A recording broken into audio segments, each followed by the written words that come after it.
정강은행들은 미국 달러에서 벗어나기 위해 5년 동안 금을 비축해왔습니다. 하지만 이제 한 나라는 정반대의 행동을 했습니다. 그리고 그 이유 때문에 전 세계 시장이 불안하게 지켜보고 있습니다. 2026년 초 터키 중앙은행은 다급히 비상대응에 나섰습니다. 단 2주 만에 80억 달러가 넘는 금 보유고를 쏟아냈습니다. 그건 정상적인 거래가 아니었습니다. 최고점에서 현금화한 것도 아니었습니다. 그들은 생존을 위해 허둥지둥 움직이고 있었습니다. 터키의 금 매각은 훨씬 더 큰 무언가를 드러냅니다. 전 세계적인 금 비축은 달러에 대한 조직적인 공격이 아니었습니다. 그것은 위기를 늦추려는 나라들에게 금융 생명줄이었습니다. 그리고 이제 문제는 다음과 같습니다. 터키가 먼저 안전판부터 처분해야 했다면 다음은 누구일까요? 한 나라가 수년간 모아온 자산을 팔기 시작한다는 것은 보통 무언가가 뒤에서 심각하게 잘못되고 있다는 뜻입니다. 자금 사정이 점점 더 어려워지고 있습니다. 압박이 커지고 있고 갑자기 보호를 위해 샀던 것이 팔아야만 하는 것이 되어버립니다. 올해 초 터키에서 바로 그런 일이 일어났습니다. 2026년 2월 말 터키 공화국 중앙은행 즉 CBRT가 무려 58.4톤 약 80억 달러에 달하는 금을 쏟아냈습니다. 그리고 이 일은 단 2주 만에 벌어졌습니다. 하지만 이것은 시작에 불과했습니다. 4월 이되자 총량은 128톤의 금으로 폭증했습니다. 비교를 위해 말씀드리자면 터키는 2025년 한 해 동안 모든 신흥국 중앙은행이 합쳐서 축적한 금의 약 40%에 해당하는 양을 단숨에 없애버린 셈입니다. 바로 이것이 이 상황을 매우 이례적으로 만드는 이유입니다. 중앙은행들은 보통 금을 일반적인 투자처럼 다루지 않습니다. 수익을 쫓거나 단기적인 투기를 위해 금을 사지 않죠. 그들은 모든 것이 무너질 때에도 금만큼은 전 세계가 여전히 신뢰하는 몇 안 되는 자산 중 하나이기 때문에 금을 보유하는 것입니다. 금은 금융적으로 비상구와 같은 존재인데 터키는 그 비상구를 그대로 통과해버린 셈입니다.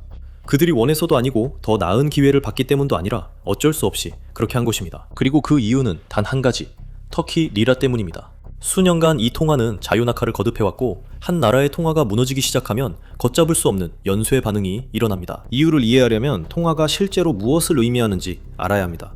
국가의 통화는 세계 무대에서 그 나라의 신뢰도를 나타내는 척도와 같습니다. 신뢰할 수 있고 믿을 만한 금융 파트너임을 입증한 국가는 전 세계 투자자들을 훨씬 쉽게 유치할 수 있습니다.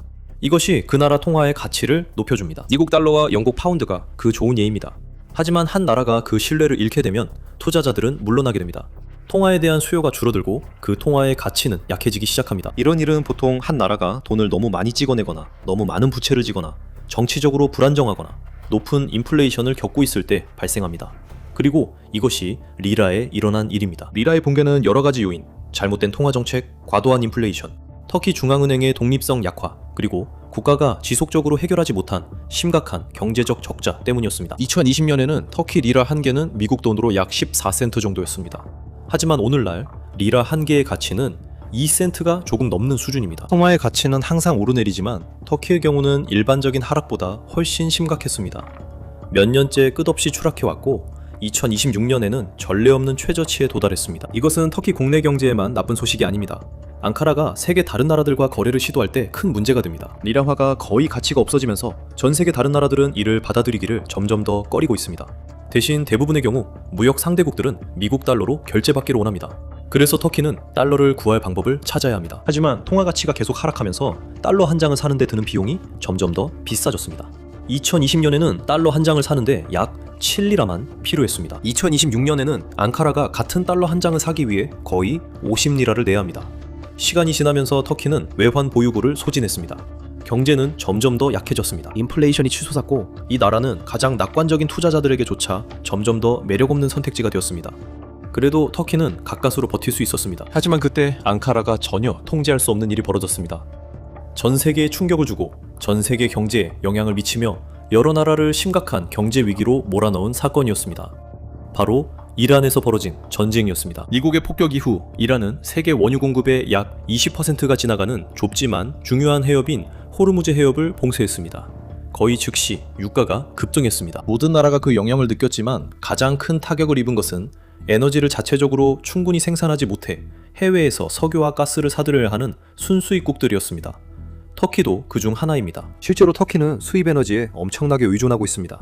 강력한 산업 기반을 가진 G20 국가임에도 불구하고 국내 석유나 천연가스 공급이 거의 없습니다. 그래서 터키로 들어오는 모든 연료는 사실상 러시아나 이라크 같은 다른 나라에서 옵니다. 곧 그 연료 한 방울 한 방울의 가격이 하루아침에 훨씬 더 비싸지기 시작했습니다. 어떤 나라들에게는 이것이 감당할 만한 일이었습니다. 미국은 이 위기에 대응하기 위해 방대한 석유 비축량과 국내 생산에 의존할 수 있었습니다. 물론 휘발유와 에너지 가격이 여전히 오르면서 영향을 받긴 했지만 미국은 안전장치를 갖추고 있었습니다. 다른 나라들에서도 이런 비슷한 시스템들이 피해를 어느 정도 제한하는 데 도움이 됐습니다. 하지만 터키는 대부분의 나라보다 더 큰 고통을 겪었습니다. 터키는 갑자기 훨씬 더 높은 에너지 요금을 즉시 지불해야 하는 상황에 처하게 되었을 뿐만 아니라 게다가 그 요금을 지불할 통화의 가치도 점점 약해지고 있었습니다. 전쟁이 외교적 해결 없이 길어질수록 석유 가격은 더 높아졌습니다. 그리고 배럴당 가격이 계속 치솟으면서 앙카라의 상황은 더욱 악화됐었습니다. 세계 에너지 시장은 무자비하기 때문입니다. 그들은 빠르게 움직이고 누구에게도 양보하지 않습니다. 그리고 그들은 오직 한 가지 통화, 즉 미국 달러로만 결제를 받습니다. 튀르키예는 대안을 모색하거나 상황이 기적적으로 나아지길 바랄 수 없었습니다. 계속해서 국가를 운영하고 힘든 경제가 완전히 무너지는 것을 막으려면 신속하게 많은 달러를 확보해야 했습니다. 만약 그렇게 하지 못한다면 수백만 가구가 정전을 겪고 병원은 암흑에 휩싸이며 교통망은 완전히 멈춰설 것입니다. 식량과 기타 필수품의 공급도 중단될 것입니다. 산업이 붕괴되고 국가의 존립 자체가 위태로워질 것입니다. 터키 중앙은행은 시간이 얼마 남지 않았습니다. 외환 보유고가 바닥나고 국제 지도자들은 전혀 구제해줄 의사가 없었습니다. 터키 중앙은행은 이 힘든 시기를 버티기 위해 남아있는 단 하나의 자산, 즉 금을 바라볼 수밖에 없었습니다. 국가들은 결코 금 보유고를 실제로 사용하고 싶어 하지 않지만 이번에는 다른 선택지가 없었습니다. 터키의 해외 금고에 쌓여있던 모든 금괴들은 더 이상 반짝이는 안전판이자 장기적인 가치 저장 수단처럼 보이지 않았습니다. 이제 그것들은 터키와 완전한 붕괴 사이에 남은 유일한 것이었습니다. 그래서 터키는 할 수 있는 단 하나의 선택을 했습니다. 바로 이 지점에서 지난 몇 년간의 가장 큰 금융 이야기 중 하나가 무너지기 시작합니다. 수년 동안 금융 논평가들은 신흥 경제국들이 매년 수천 톤의 금을 사들이는 이유가 단 하나, 그것을 서방, 특히 미국에 맞서는 무기로 사용하기 위해서라고 주장해왔습니다. 주장은 브라질, 중국, 인도, 이란, 러시아를 포함한 브릭스 국가들과 그들의 동맹국들이 단순히 자신들을 보호하는 것이 아니라 금융혁명을 준비하고 있다는 것이었습니다. 이 이론은 이들 국가들이 막대한 금 보유고를 쌓아 새로운 글로벌 통화를 만들기 위해 준비하고 있다고 주장했습니다.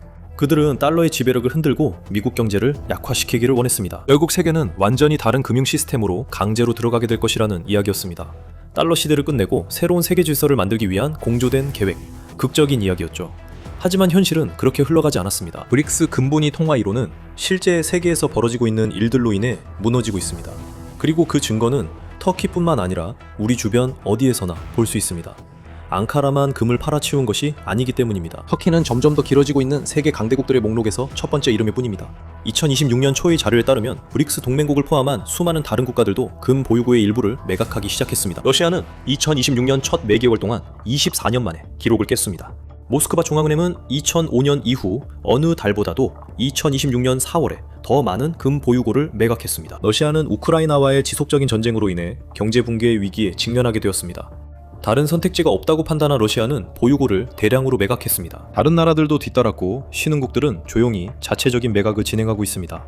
한편 중국과 인도는 금 관련 활동에 대해 입을 굳게 다물고 있습니다. 이 모든 것은 브릭스 음모론과 맞지 않습니다. 만약 이 나라들이 서방을 불안정하게 만들기 위해 그렇게 금을 비축하려고 했다면 왜 그들 중 많은 나라들이 수백 톤의 금을 팔아치웠을까요? 사실은 음모론자들이 상상했던 것보다 훨씬 더 암울합니다. 지난 10년 동안 수십 개국이 축적한 금 비축은 서방을 파괴하거나 달러를 해체하기 위한 무기로 사용될 예정이 아니었습니다. 그것들은 전혀 공격적인 목적이 아니었습니다. 오히려 방어적인 목적이었습니다. 이 비축된 금은 금융 위기에 대비한 구명보투였습니다. 그 나라들의 지도부와 중앙은행들은 자국 경제가 취약하다는 사실을 깨달았습니다. 그들은 언젠가 자국 통화가 무너질 수 있다는 것을 이해하고 있었습니다. 그들은 전 세계적인 위기가 자국의 시스템과 국민들에게 세계의 부유한 국가들보다 더 큰 영향을 미칠 수 있다는 것을 깨달았습니다. 그래서 실제로 어느 정도의 통제권을 되찾기 위해 그들은 금에 의존하게 되었습니다. 그들은 만약을 대비해 가능한 한 많은 금을 비축했습니다. 금은 안전망이었지만 지금 이 순간에도 그 안전망은 점점 찢어지고 있습니다. 터키의 안전망에는 다른 나라들보다 더 많은 구멍이 뚫려 있을 뿐입니다. 하지만 똑같은 상황이 아프리카, 아시아, 라틴 아메리카 그리고 그 밖의 지역에서도 벌어지는 것은 시간 문제일 뿐입니다. 상황은 터키와 러시아가 다르듯이 각기 다를 것입니다. 하지만 최종 결과는 같을 것입니다. 비축해둔 것들은 더 이상 쌓아두지 않고 소비될 것입니다. 리라화의 가치가 하락하고 보유고가 고갈되었을 때 터키는 국가 차원에서 전당포식 거래과 같은 조치를 취했습니다. 외환과 금을 맞바꾸는 수합이었습니다. 왜냐하면 앙카라가 금을 청산할 때 금고에서 80억 달러 상당의 금괴를 꺼내 비행기에 실어 나른 것이 아니었기 때문입니다.